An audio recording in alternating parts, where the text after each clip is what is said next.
When a woman kills for the first time, she can become hungry for more. Once this killing spree started, I don't think anyone around her was safe. A nurse betrays her patient's trust to satisfy dark desires. She could only feel pleasure when she was inflicting pain. A shopaholic mixes trips to the mall with murder. She really enjoyed what she was doing. She got a thrill out of it. And a babysitter calls an end to playtime by killing. It just amazed her that she could do this and nobody pick up on it. These are deadly women, damaged by life, excited by death. They are disturbed.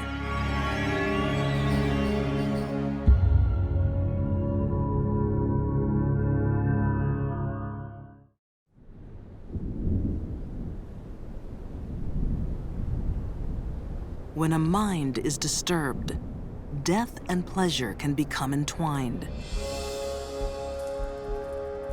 As they were one night in 1889 at Massachusetts General Hospital. I have something for you to drink. It'll make you feel better. Amelia Finney is a patient in pain. She hopes the medicine will bring relief. But her nurse's intent is not to heal. It's to harm. She had no empathy for others. She enjoyed what she did. She could only feel pleasure when she was inflicting pain. Nurse Jane Toppin gives Amelia a toxic cocktail. As Amelia feels the effect, she's joined in bed by her nurse. Can you imagine the fear? Waking up in your hospital bed with your nurse straddling you, looking into your eyes, and you are helpless to do anything, even cry out because she's overdosed you with a sedative? Professor Harold Schechter believes Jane Toppin was one of the most dangerous nurses who ever lived.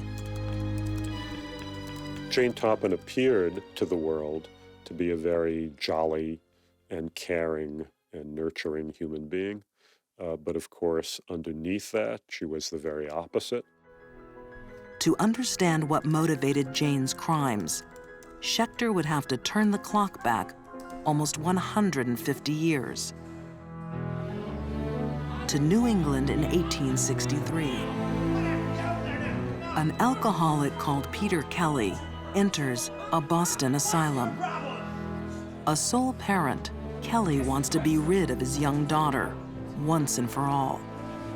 He was obviously totally incapable of dealing with her, and he put her into an orphanage. 6-year-old Jane will never see her father again.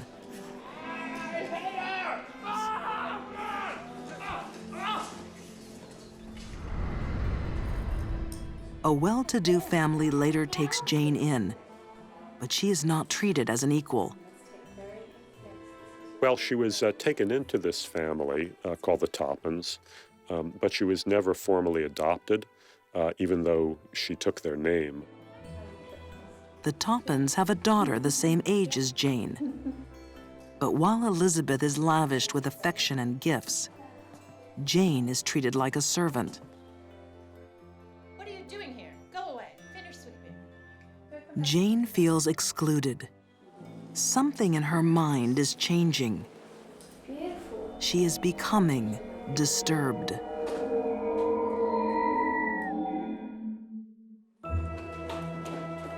"20 years later, Jane Toppin is a student nurse. Hello, Mr. Chick. While her fellow trainees are motivated by compassion and kindness, Got a special dose for you today. Jane is driven by darker desires. The decision to become a nurse was hers alone, and I believe that decision was to gain access to potential victims. Hospitals became happy hunting grounds for her. A great advantage of nursing for a personality like Jane Toppin is that it gave her ready access to very helpless victims that she could torture in the various ways that she enjoyed. Jane is fascinated by the effects of drugs, especially morphine, a drug familiar to forensic pathologists like Janis Amatuzio. Morphine is an opiate medication. It's been used for centuries to relieve pain. But like all other opiates, when it's used in excess, it has a very dangerous and profound effect. Jane experiments with poisons on her patients. Patients like Amelia Finney. Jane Toppin administered some medication to her that put her into a deep slumber, but she was still semi-conscious. How do you feel? Morphine has a profound effect, and that is on the respiratory system. And when the respirations slow down, the oxygen in our blood decreases as well. So there's going to be loss of consciousness. And so morphine will depress all of the systems, and in an overdose, the person will simply stop breathing. But Jane doesn't want Amelia to die, just yet. And she felt Jane Toppin get into bed with her and pull her bedclothes aside and begin to caress her in a very, very erotic manner. Amelia thinks she is dreaming, but the reality is far stranger. She's in the clutches of a nurse who feels perverse pleasure while watching her patients die. Jane does not fit the classic profile of the mercy killer, the nurse killer, because of the sexual component of her crimes, of poisoning her victims with morphine and then crawling into bed with them and holding them and kissing them and then looking into their eyes as they were dying. This is not what we usually see. Jane was different. Tonight, Jane Toppin's desire to kill will be unsatisfied. When someone else enters the ward, the murderous nurse flees. Amelia Finney recovers. Only years later would she realize how lucky she was that night. Her nurse would go on to become the most prolific female serial killer in American history. She wanted to be the best and the most famous in the world, the highest body count. She might have achieved that. Jane Toppin is known to have murdered 31 of her patients. She may have killed dozens more. Nobody had ever encountered a female murderer, or really even a male murderer, who had killed so many victims so cold-bloodedly. Jane is so disturbed it doesn't matter who she kills. Where there is death, she finds pleasure. She murdered young and old. She murdered male and female. She murdered intimate friends and total strangers. Yet there is one person she wants to hurt more than any other. Thought I'd bring you some tea. Thank you, Jane. For 30 years, she watched her foster sister Elizabeth enjoy a life of happiness and privilege. A life Jane herself could only dream of. Now, the time is coming to make her pay.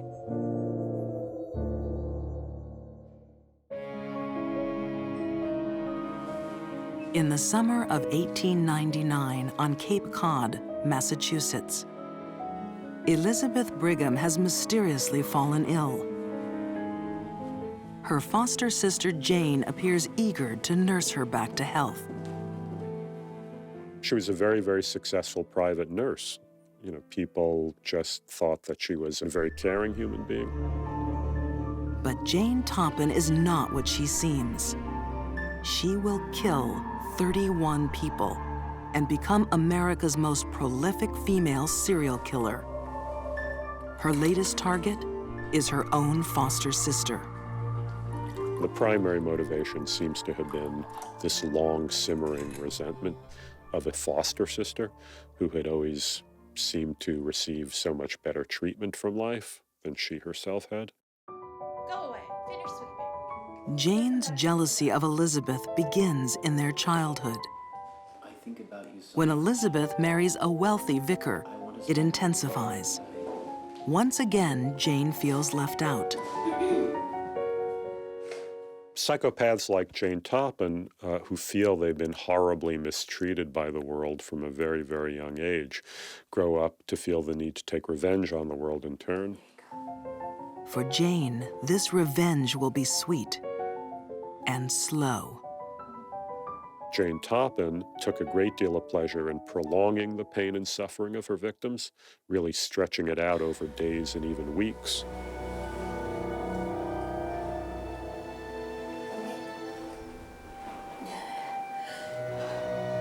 A lot of killers are not sadistic. Jane was. She actually derived pleasure seeing the pain that she had inflicted on others. That is sadism. Jane's sadism climaxes as Elizabeth takes her final breaths.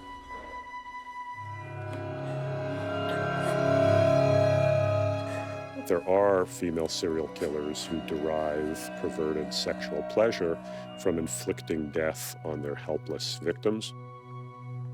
And Jane Toppin fell into that category.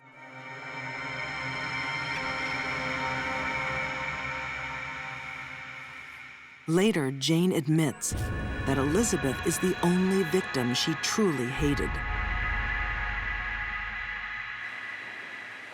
This murder had a clear motive, but what about Jane's other victims? Could her murderous desires be tied to the mental history of her own family? The father who abandoned Jane when she was a child would later succumb to insanity. His nickname was Kelly the Crack, as in crackpot. And there were these stories that at one point he sewed his own eyelids shut. But while Jane's father suffered psychotic episodes, losing touch with reality, Jane herself had no such symptoms.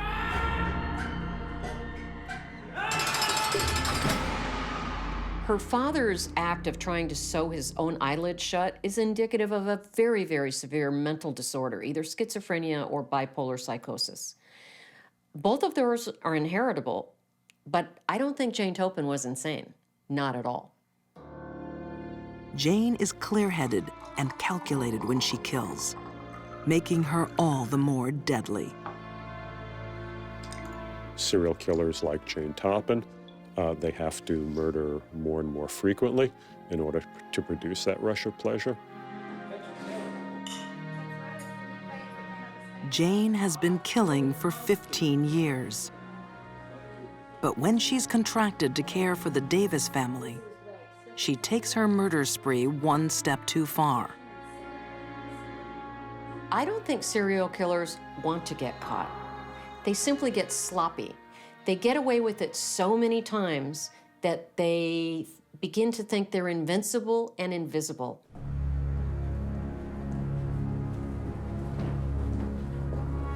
Jane is supposed to keep the Davises safe from harm. But one by one, over a period of 6 weeks, she kills them. She ended up wiping out this entire 4-member family, and that is what ultimately led to her discovery and arrest. The death of an entire family turns suspicion onto nurse Jane Toppin. She denies the killings, but under questioning by psychiatrists, she confesses in disturbing detail. Jane was the type of sociopath who liked to brag about what she did. I'm sure every time she bragged about what she did and it shocked people, including the board of Victorian doctors, that gave her even more of a thrill. Jane shows no remorse. the telltale sign of a sociopath. She spends the rest of her life in a mental institution and is remembered as the most dangerous and disturbed nurse who ever lived.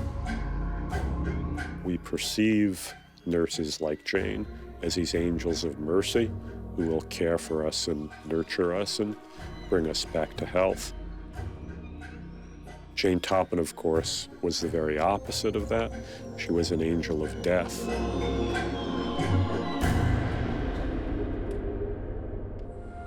A disturbed mind can lash out when it's least expected, as it did on a clear morning in Canyon Lake, California. 38-year-old Dana Sue Gray is setting out on a shopping trip. There was something about money and having it and spending it that made Dana Sue feel important. She looks like a typical suburban mom on her way to the mall. But Dana is a woman with a startling secret. She used ligature strangulation. She used bludgeoning. She used knives. Dana Sue Gray is a psychopath. She just committed a brutal murder. Now, she needs some retail therapy.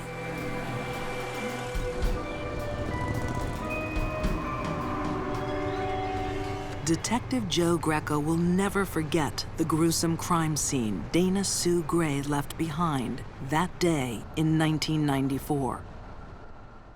It was a shock because it was only my second homicide case as a detective, and it was overwhelming.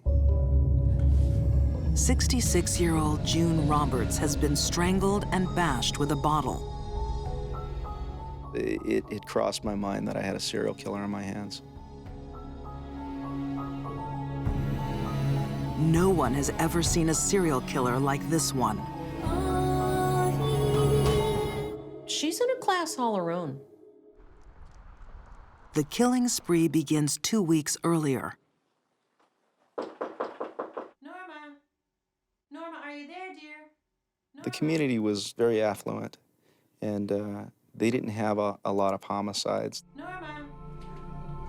Alice Williams has not seen her neighbor, Norma Davis, for 2 days. Where are you, dear? She's concerned the 86-year-old has fallen ill. The reality is far worse. A neighbor came by and found her body. The neighbor was never the same after that. The brutality of the murder also shocks crime writer Kathy Braidhill. Norma has been stabbed. A fillet knife is buried to the hilt in her chest. The handle of another protrudes from her neck. The blade inserted so deep, it has almost severed Norma's head. We didn't have a lot of information. The only piece of evidence that we had was in the entryway of the condominium. Found a faint shoe print on the floor of the condominium, and it was a 6.5 size shoe. The shoe print would later be traced to a former nurse named Dana Sue Gray. Dana Sue Gray was in her mid-30s. She loved thrill sports. She loved rock and roll. As a young woman, Dana enjoyed skydiving. But increasingly, it's her personal life that's going into free fall. Dana's life right before the murders was chaotic. She had a lot of emotional setbacks. She had had a miscarriage. She had also sunken into depression and alcoholism, and she was accused of stealing drugs from her job as a nurse. Fired from her job. Separated from her husband. She seeks solace in alcohol and prescription drugs. We really don't know why she had started to use drugs. We're thinking perhaps it was because of the depression from the miscarriage. It could have been any number of things. But when the drugs don't work, there is one thing guaranteed to make Dana Sue feel good. Spending, purchasing made Dana feel high. It reduced her anxiety. It became compulsive, and it got way out of control. Dana Sue is hundreds of thousands of dollars in debt. Her disturbed mind is becoming desperate. Desperate enough to kill. Once this killing spree started, she was clearly out of control. And I don't think anyone around her was safe. 2 weeks later, 66-year-old June Roberts answers a knock at the door. Hey, June, look, I was wondering if I could Recently widowed, June welcomes the visit by a family friend. Little does she know, she has admitted a killer into her home. A killer who leaves her boyfriend's 5-year-old son waiting outside. I think the fact that Dana Sue had her lover's 5-year-old boy in the car with her, waiting outside in the car while she went into these homes and killed these women, really speaks to the coldness and how little she thought that what she was doing was wrong.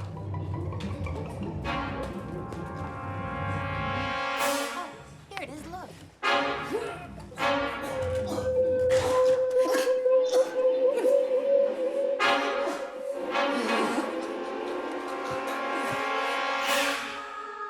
It was very brutal. The victim had been strangled with her own telephone cord and actually tied to a chair. And she was struck so hard it fractured her skull.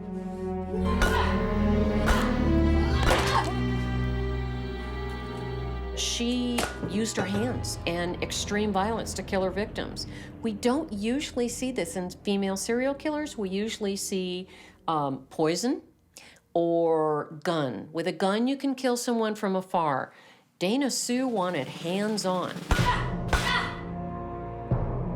But perhaps just as shocking as the murders is what Dana chooses to do next. She didn't even go home after she killed these women and lay low for a while. She just needed to get to the mall. Canyon Lake, California, 1994. 38-year-old Dana Sue Gray is in the mood to be pampered. Dana was so meticulous about her appearance, and she always went to a salon for services, for manicures, pedicures, hair color, cotton color, all of that. Beauty treatments make Dana Sue Gray feel good. But lately, she's found another activity that gives her a thrill. Murder.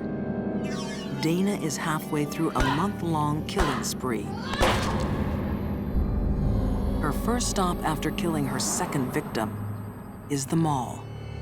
What was taken from June was her checkbook and her credit cards, and right after the murders, Dana went out and she got a beauty treatment and she went shopping. She immediately went out and drained their bank accounts and used their credit cards on high-ticket items, hundreds and hundreds of dollars, with a little kid in tow, her boyfriend's little 5-year-old with her. Thought nothing of it, thought nothing of it. Despite being hundreds of thousands of dollars in debt, Dana Sue is obsessed with spending money.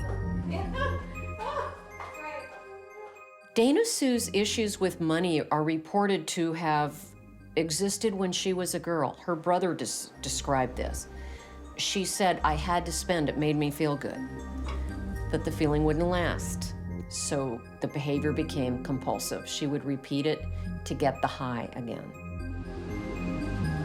Psychologists have a term for compulsive shopping, oniomania. But it is not the only reason Dana kills. Dana didn't take any rings from the victims or some valuables from the home that were obvious. So I don't think anything was motivated there by money. The next attack reveals more about Dana's motives. 2 2 weeks later in Lake Elsinore, California, 57-year-old Dorinda Hawkins is working alone in an antique store. Dorinda was working at the time Dana had walked in and asked about picture frames. Just wondering how much this one is. This is actually $55. Do you do gift wrapping? Yes, we do. Give me a minute.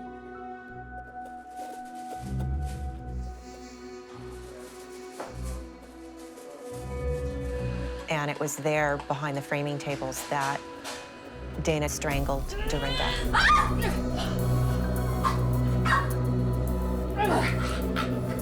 Dorinda was begging for her life when Dana was strangling her. And Dorinda told her, "You can have anything you want, take the cash. You know, I have 8 kids, just let me live." And Dana told her, "I'm not doing this for the money." She said that twice. And that really gives you an insight into what Dana was thinking when she was committing these crimes.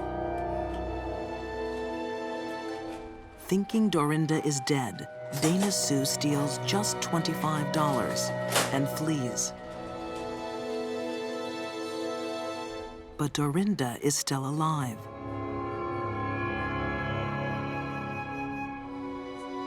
She's had a lucky escape from a woman with a long history of violence.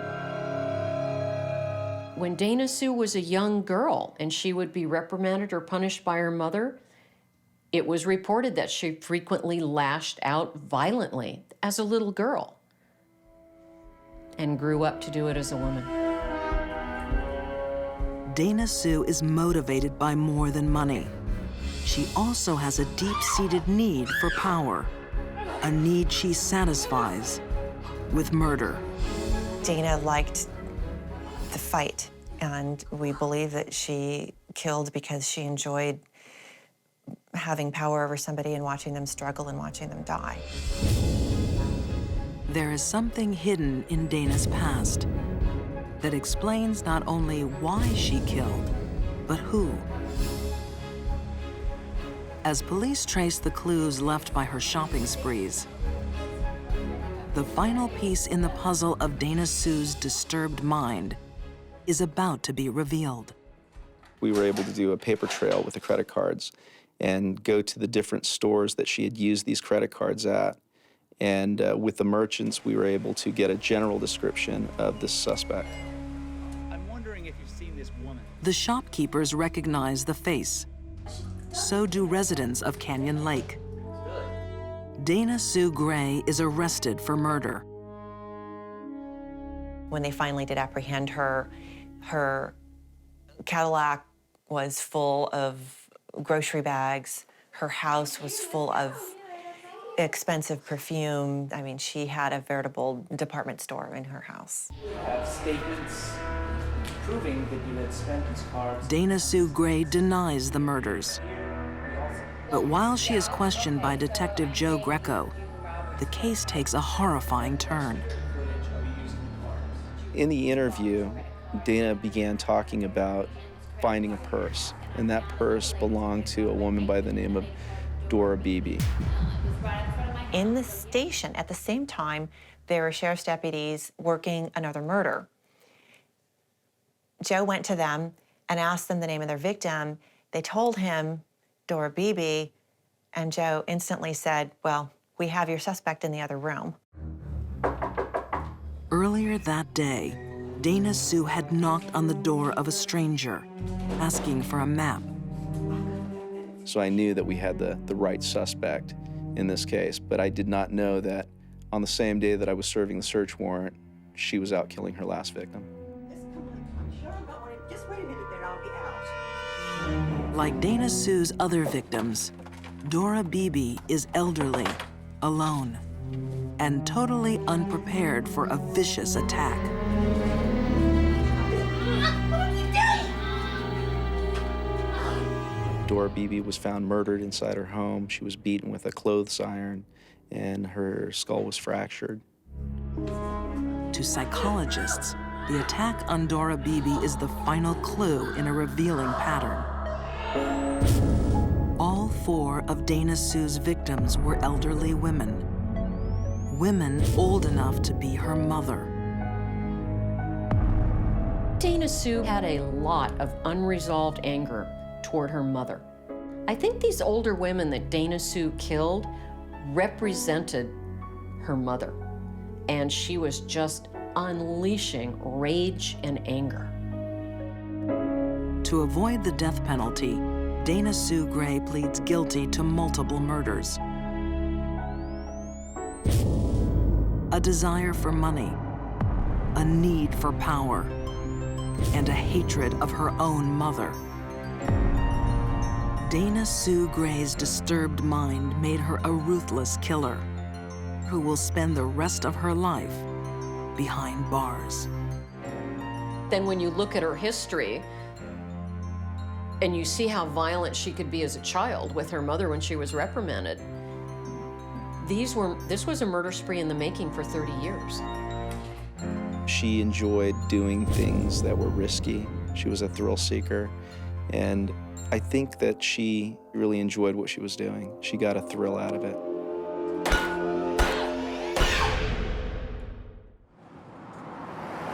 Human instinct demands we protect the young. But sometimes instinct is overruled by stronger impulses. A disturbed mind can transform a protector into a predator. Lakeland, Florida, 1980. 4-year-old Jeffrey Davis is getting to know his new babysitter. Christine Falling gets along well with the little boy. Jeffrey's mother believes she is leaving her son in safe hands.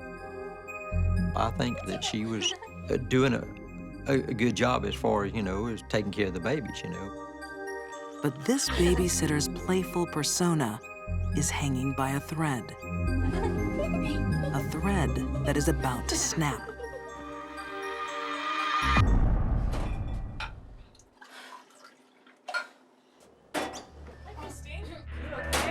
When the mother of Jeffrey Davis returns home, she walks into a nightmare. Certainly it was a terrible blow for anyone to lose a child, especially, babies. Christine claims the boy simply stopped breathing. The autopsy blames a heart condition called myocarditis, a condition that is very rarely fatal. Now, myocarditis is really considered a cause of death only when everything else has been excluded. Jeffrey is not the first baby to die in Christine Falling's care. And he will not be the last.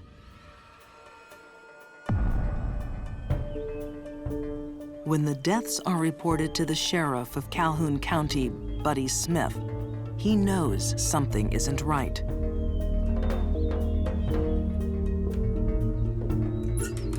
It was just a strange thing that all the babies that was in her care had died, and it was a mystery there for a good while. Many put the trail of dead down to bad luck or an unknown virus. No one dares to imagine the children are being murdered by their slow and apparently harmless babysitter. It seems that she had maybe a nice nature. Hey, Christine. Hey, Grace. How are you? And people maybe thought, well, Christine couldn't possibly have done this. She's too slow. She's not maniacal. And so they ruled her out. Yet the seemingly gentle Christine Falling started killing early. Oftentimes, when young children abuse small animals, it's acting out rage and frustration over something they can control.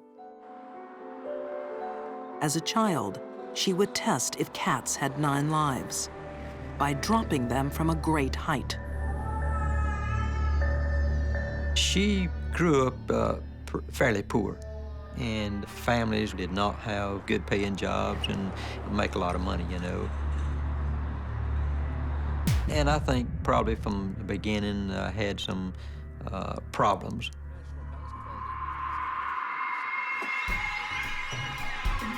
Local police were well aware that Christine didn't have a happy childhood. She was abused sexually and physically. I recall the former sheriff, W.C. Reeder, worked a case where the child was taken to the hospital. And the first word he got from the mother was that she had gotten run over by the car. And he got to checking into it further and found out that this child had been beaten pretty bad with a bottle. Because of Christine's family situation, the early life poverty, the low IQ, I don't think she stood a chance of having a normal life. Poverty and abuse leave their scars on Christine. But they are not the only reasons she becomes a killer. By the time she turns 18, Christine falling is a ticking time bomb.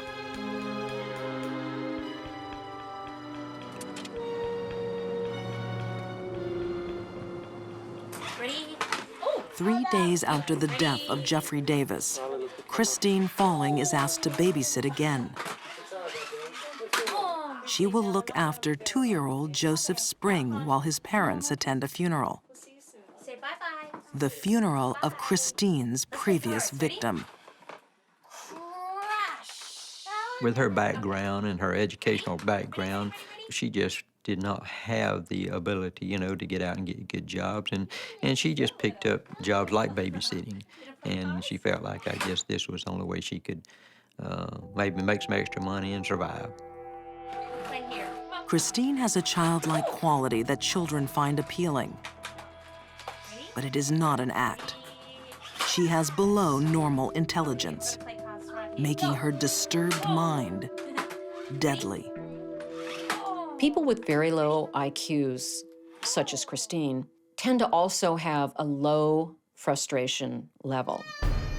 And they will sometimes lash out in an irrational rage. When Joseph starts to cry, Christine feels her nerves fray. Then the voices start. Voices only Christine can hear. The voices are not usually very nice. They say horrible things, they suggest horrible things. Auditory hallucinations are a symptom of a well-known psychiatric condition. Schizophrenia is a disorder of thoughts and thinking, and it's very difficult, if not impossible, for the schizophrenic to know if the voice is real or not. Shush.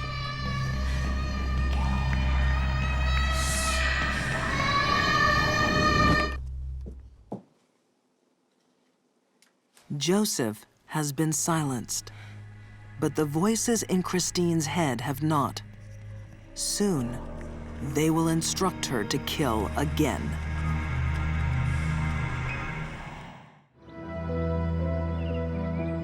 At a children's graveyard in Calhoun County, Florida, tombstones bear witness to lives cut tragically short. Some by accident, some by illness, some by murder. You know, I was just amazed that it wasn't picked up on sooner. In the early 1980s, a babysitter called Christine Falling is killing children in her care. Authorities believe the deaths are of natural causes. She never gave a good explanation as to why, other than she'd saying these babies would start crying and she couldn't get them to hush. Leaving a child alone with Christine Falling, even for a moment, can be a deadly mistake. As her stepsister, Geneva Burnett Daniels, is about to discover. When Geneva goes inside to buy diapers for her 8-month-old daughter, Jennifer, the baby begins to cry. People such as Christine can't handle it when things don't go right. And sometimes they will lash out or attack whatever it is that's making them upset. Christine's low IQ means she is already reaching breaking point. But it's another mental condition that will push her over the edge. Christine suffered from frontal lobe epilepsy. One of the things that we do see oftentimes in people that have this, along with a low IQ, is that they later are involved in violent crimes.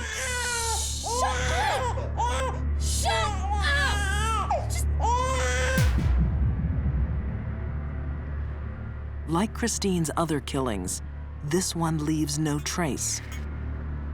Sometimes smothering may leave no clues whatsoever, particularly if smothering, which is blockage of the airways, is caused by placing something loose or fluffy, such as a soft blanket or a pillow loosely over the mouth and nose. It may leave very few clues.